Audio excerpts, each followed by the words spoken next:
Bom dia, o nosso grupo é formado pelo Augusto, Breno, João Vitor, Letícia, Rafaela, Renata e Tainá. Nós vamos falar sobre o flúor na odontopediatria. Sendo a cárie uma das doenças de maior prevalência odontológica com etiologia multifatorial, diversas propostas preventivas foram realizadas com base no tratamento da doença em si. A cárie causa danos na superfície do esmalte pela colonização de micro-organismos. Seus fatores etiológicos primários são suscetibilidade do hospedeiro, microbiota e substratos cariogênicos, mas fatores socioeconômicos e comportamentais também têm uma grande e significativa influência para o aparecimento da doença. O açúcar é apontado como principal vilão para a patologia, sendo o substrato cariogênico o mais utilizado e que as crianças mais se agradam. Inserção do flúor na odontologia.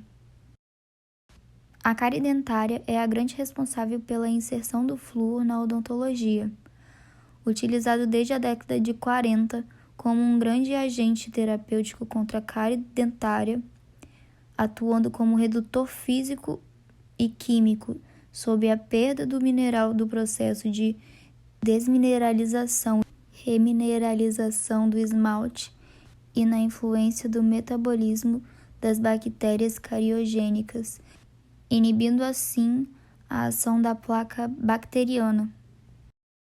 A prevalência da cárie vem diminuindo bastante, principalmente nos países industrializados, e isso está associado à ampla utilização de produtos com flúor em sua composição. A utilização de fluoretos, forma tônica do flúor, possui uma variedade de formas, por administração sistêmica e tópica, sendo que sua principal ação preventiva é tópica. Logo, é atribuído ao flúor presente nos cremes dentais a principal razão do declínio da doença cárie, observando em praticamente todos os países do mundo desenvolvido. Os nossos dentes são formados por cristais de hidroxiapatita. E quando esse cristal se une ao flúor, ao elemento do flúor, ele se torna muito mais resistente. Então, a gente consegue conservar melhor os dentes e evitar a formação de cárie. Mas isso não descarta a necessidade de bons hábitos de higiene.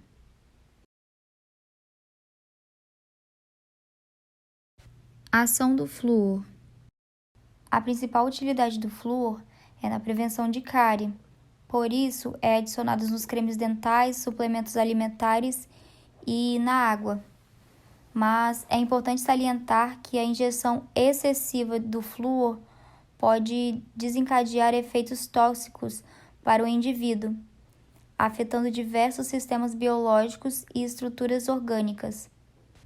Estudos mostram que a escovação com creme dental fluoretado é responsável pela redução de quase 30% da prevalência de cárie, comparado ao creme dental não fluoretado. O resultado demonstrado por esses cremes dentais com flúor na escovação está associado a dois fatores: efeito de limpeza pela remoção ou redução de espessura do biofilme dentário, diminuindo seu potencial patogênico e permitindo o efeito da ação da saliva, e efeito do flúor, que favorece os efeitos remineralizantes.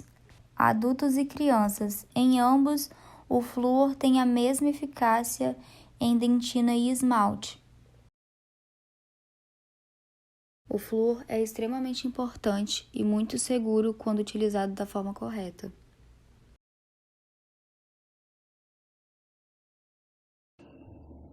Bom, eu vou falar um pouco sobre os benefícios e as dificuldades decorrentes do uso do flúor em crianças.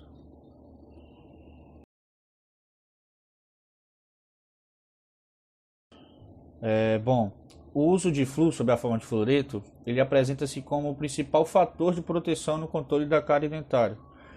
Ele é o principal fator. O flúor se concentra nos ossos em crescimento e nos dentes em desenvolvimento das crianças, ajudando assim a endurecer o esmalte dos dentes descidos e também dos permanentes que ainda não nasceram. Então ele atua tanto nos dentes descidos quanto nos dentes permanentes. Portanto, o flúor ele favorece a remineralização, aumenta assim a resistência do dente, inibe a desmineralização e inibe também a atividade bacteriana.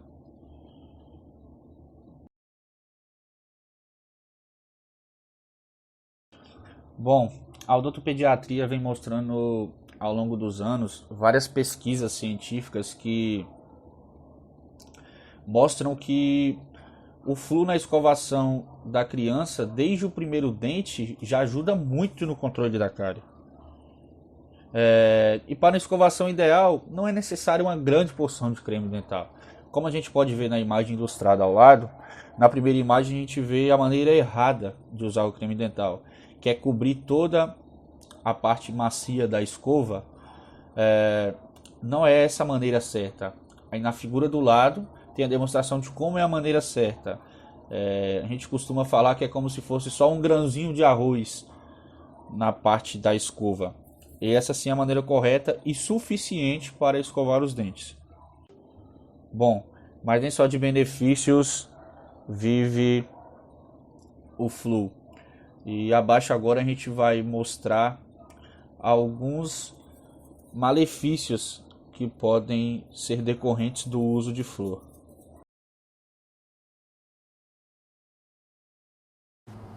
Há também dificuldades decorrentes do uso de flúor em crianças. Como já foi falado antes, uma das maiores vantagens do flúor é a sua eficácia na prevenção de tratamentos de cáries dentárias.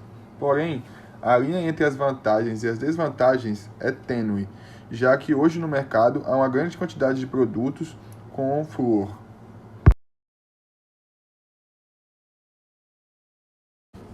Esse consumo excessivo de flúor deve ser acompanhado de perto pelos pais e pelo odontopediatra da criança, já que a utilização excessiva de flúor em idades pediátricas pode conduzir ao desenvolvimento de fluorose dentária.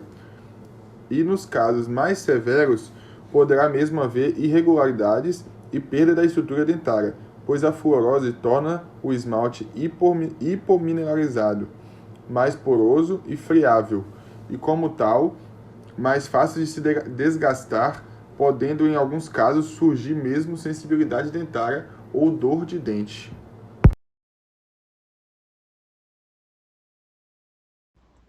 A utilização dos materiais libertadores de flúor contribui para manter níveis intraorais de flúor que sejam suficientes para um efeito cariostático. O flúor ele interfere com a formação da película adquirida, que inibe a desmineralização do esmalte da superfície e estimula a remineralização, o que afeta o metabolismo das bactérias cariogênicas. Nos materiais de restauração, essa libertação de flúor inicial ela é elevada durante as primeiras 24 horas e ela vai diminuindo bastante durante a primeira semana. O padrão e a velocidade de libertação do flúor variam consoante o material restaurador que for escolhido. Os materiais restauradores que têm a maior libertação de flúor são o ionômero de vidro convencional e o ionômero de vidro modificado por resina, sendo que o ionômero convencional libera mais flúor do que o ionômero modificado por resina.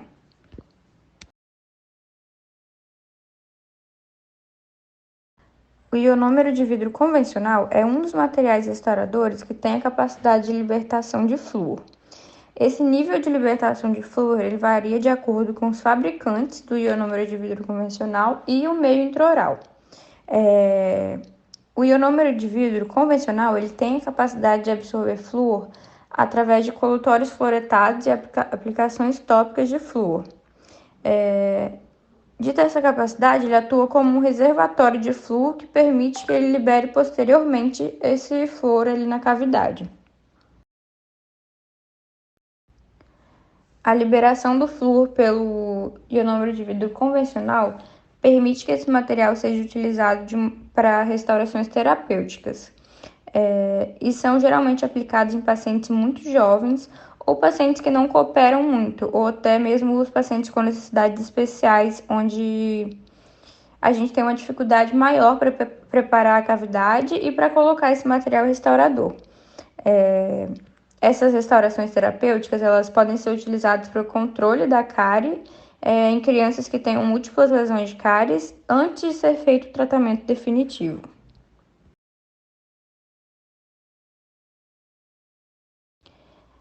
Ionômero de vidro reforçado com metal. Esse material tem uma capacidade muito grande de liberar flúor na sua primeira fase. Depois dessa primeira fase, tem uma diminuição bem acentuada da liberação do flúor. Essa liberação de flúor pelo ionômero de vidro reforçado com metal, ela é menor do que no ionômero de vidro convencional. Isso acontece porque uma parte dessas partículas de vidro são cobertas por metal, o que acaba reduzindo a área de superfície que é disponível para liberar o flúor. As aplicações clínicas desse material, elas são bem limitadas. Geralmente elas são utilizadas para preencher núcleos protéticos e elas não são indicadas para restauração classe 3, porque elas são ineficazes para adaptação marginal.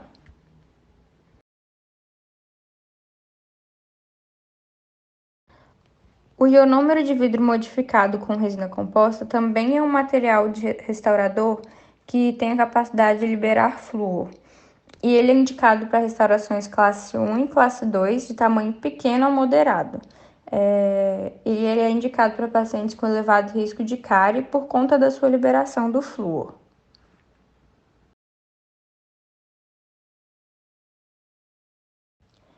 O ionômero de vidro de elevada viscosidade, ele também é um material restaurador que tem a capacidade de liberação de flúor e a adesão química desse material no dente são muito vantajosas, ainda mais nessa técnica que ela é realizada em países que são muito pouco desenvolvidos, onde a remoção da cárie ela é realizada apenas com os instrumentos manuais.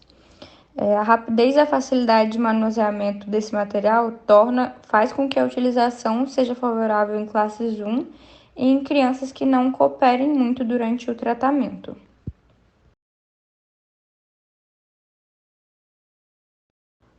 O compômero, ele deriva das palavras compósito e ionômero, que é a combinação das propriedades mecânicas e estéticas da resina composta com a capacidade de liberação de flúor do ionômero de vidro. A grande vantagem desse material é que ele é de uma facilidade de manipulação muito grande, o que é muito benéfico em odontopediatria, uma vez que às vezes a gente tem necessidade de um tempo menor de trabalho clínico em alguns pacientes.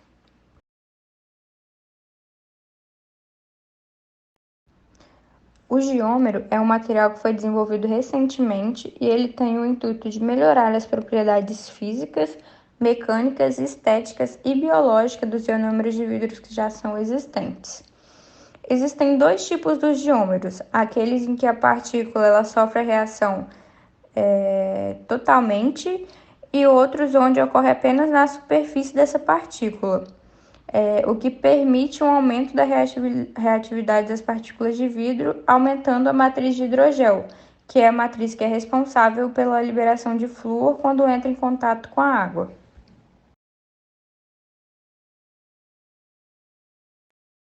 A resina composta ela pode conter o flúor nas mais variadas formas, como sais inorgânicos, partículas de vidro libertadoras de flúor ou flúor orgânico.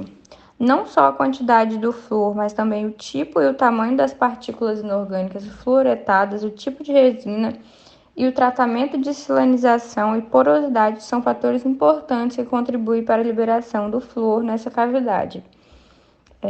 A maioria do flúor ele é liberado durante a reação de presa, seguindo de uma menor quantidade de liberação a longo prazo. Essa liberação do flúor ela ocorre predominantemente pela dissolução dos sais fluoretados. Dessa forma, os níveis de flúor liberados pela resina composta são bem menores do que no ionômero de vidro convencional, no ionômero de vidro modificado por resina e no compômero.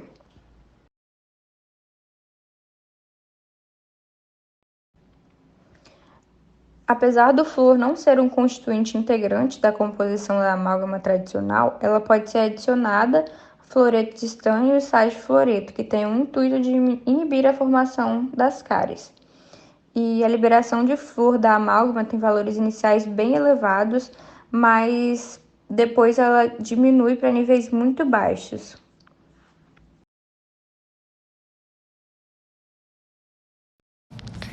Vou falar agora as experiências da odontopediatria relacionada ao uso de flúor.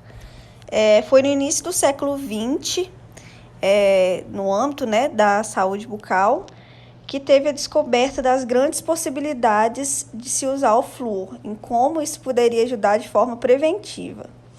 E o uso do flúor em larga escala no mundo todo tornou possível beneficiar tantas pessoas, livrando-as de cárie ou diminuindo a severidade da doença. A grande luta dos dentistas era contra a mutilação dentária. E os dentistas tiveram no flúor um aliado fundamental, principalmente os odontopediatras. Mas tinha um problema, existe um problema, porque a continuidade do uso, tanto em questões de ações de saúde pública, ou então no dia a dia, requer medidas de vigilância sanitária cada vez mais precisas, sem que haja risco, para que não haja risco de produção de fluorose e iatrogênica em níveis inaceitáveis. Não há razões para tremer o flúor, isso é fato. Só que por segurança,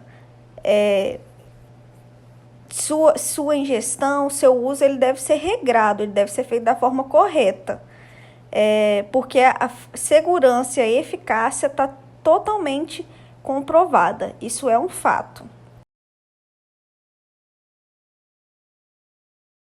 Agora eu vou falar sobre a experiência da odontopediatria relacionada ao flúor e como a gente costuma ver isso em clínica mesmo, como que a gente vai se deparar com os casos de fluorose nas nossas crianças da clínica. Nos casos mais leves, são vistas linhas brancas finas que atravessam a coroa dos dentes afetados no sentido transversal. Nos casos moderados, as linhas brancas transversais podem se fundir, fazendo com que toda a coroa do dente adquira uma coloração mais branca. Então, ela é mais visível, bem mais visível. E tem os casos mais graves, que é onde o esmalte dentário fica totalmente sujeito à pigmentação pós-eruptiva e pode adquirir uma coloração meio que acastanhada. Nos dentes portadores de fluorose leve, não se verifica comprometimento de esmalte. Só nos casos de fluorose grave que a morfologia dentária pode sofrer alteração. Assim, não é certo a gente falar que todos os dentes portadores de fluorose se tornam mais frágeis ou têm maior chance de desenvolver cárie, tá bom?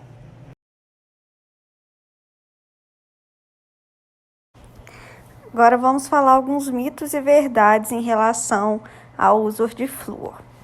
O flúor faz mal à saúde dos dentes? Isso é um mito.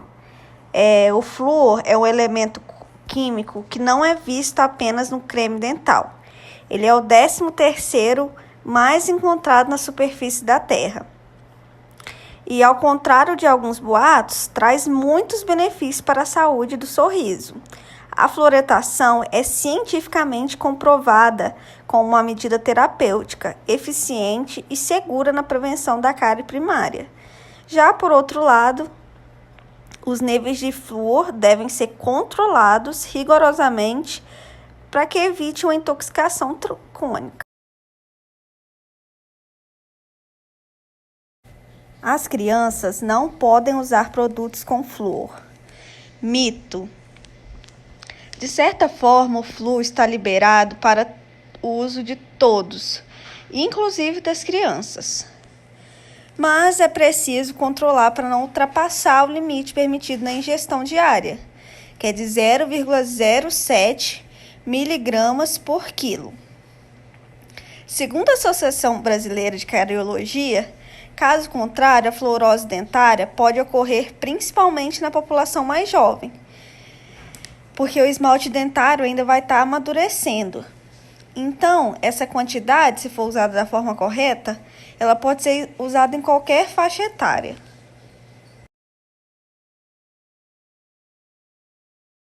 Nunca se deve aplicar flúor em dentes com fluorose. Isso é mais um mito, gente. A fluorose, aquelas manchinhas brancas que aparecem no dente das crianças, indicam que houve uma desmineralização, geralmente surge no período de formação dos dentes. Então, eventualmente, por excesso de flúor, com certeza, né? Mas não significa de que a aplicação do flúor na dose certa durante a vida vai agravar o grau da fluorose que já existe. Muito pelo contrário, mesmo em casos de crianças com dentes que apresentam sinais de fluorose, recomendo sim o uso de creme dental que contenham flúor, para que evite a cárie. Os cremes dentais com flúor devem ser usados em todas as idades, em qualquer dosagem. Isso com certeza é mito.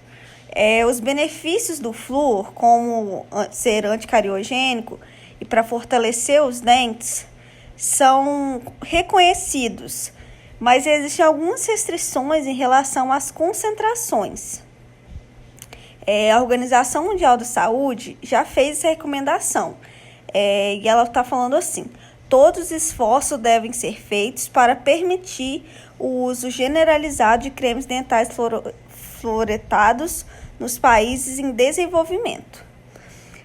Mas a OMS também alerta que, no caso, em crianças menores de 6 anos, a concentração do flúor no creme dental deve ficar entre 1.000 ppm e 1.500 ppm. E essa é a dosagem correta para as crianças menores de 6 anos.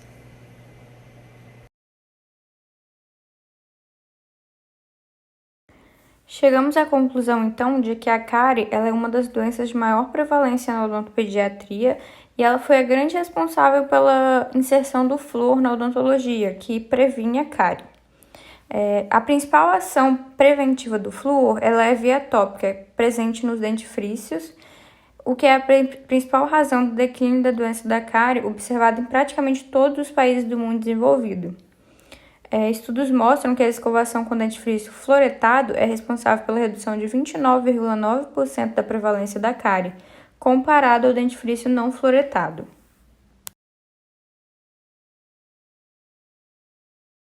Alguns materiais restauradores eles têm a capacidade de libertação de flúor. Nesses materiais, a liberação de flúor inicial ela é elevada durante as primeiras 24 horas e depois ela diminui bruscamente durante a primeira semana. O padrão e a velocidade da liberação de flúor vai variar de acordo com o material restaurador que foi escolhido.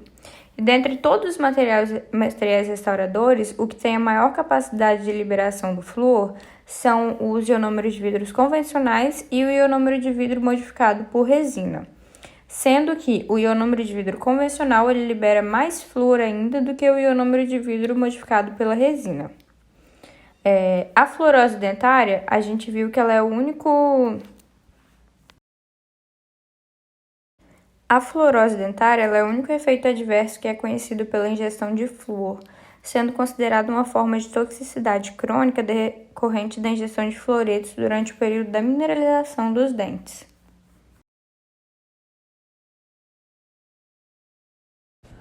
Vamos começar agora o questionário. E a primeira questão é: a doença cárie teve papel fundamental na inserção do flúor na odontologia. Essa afirmativa é verdadeira ou falsa? A resposta é verdadeira. Não vou dizer que graças à cárie, né? Mas é exatamente isso. Se não fosse a cárie, não teríamos tanto a necessidade do flúor. Então, a resposta é sim verdadeira. A quantidade de pasta dental para escovação de crianças de até 3 anos equivale a uma ervilha. Essa afirmativa é falsa. Ela só vai ter o tamanho de uma ervilha após os 3 anos. Até lá, ela deve ter o tamanho de um carocinho de arroz cru, uma quantidade bem inferior. E após os 3 anos, vai aumentando e a quantidade máxima é do tamanho de um carocinho de uma ervilha. O flúor ingerido na dosagem correta não provoca problemas de saúde, mas quando se ingere dose elevada durante a formação dos dentes, esses podem apresentar mancha na superfície que é denominada de A. Mancha branca, B. Hipoplasia, C. Fluorose, D. Hipocalcificação ou E. Dentinogênese imperfeita. A resposta é a letra C, fluorose. Como a gente vem estudado aqui durante toda essa matéria, esse trabalho, fica claro que com esses casos aí, com esses dados clínicos, a alternativa certa é a resposta C. Com relação à fluorose dentária, pode-se afirmar que, em estágios mais avançados, pode apresentar zonas de pigmentação acastanhada. B. A severidade das alterações causadas no dente depende da dose e da duração da exposição ao flúor. C. Ocorre simetricamente em ambos os lados da arcada. Ou D. Afeta os incisivos permanentes quando a intoxicação por flúor ocorre entre o 4º e 5º ano de idade. A resposta é a letra A. Em estágios mais avançados, pode apresentar zonas de pigmentação acastanhada.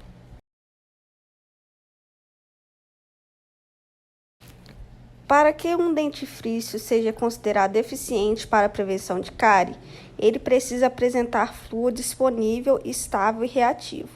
De acordo com as especificações mínimas exigidas pela American Dental Association, normalmente a concentração de flúor nos dentifrícios situa-se entre os valores de A. 1.000 a 1.500 ppm, B. 500 a 800 ppm, C. 800 a 900 ppm ou D. 1.700 e 1.900 ppm. A resposta certa é a letra A, 1.000 a 1.500 ppm.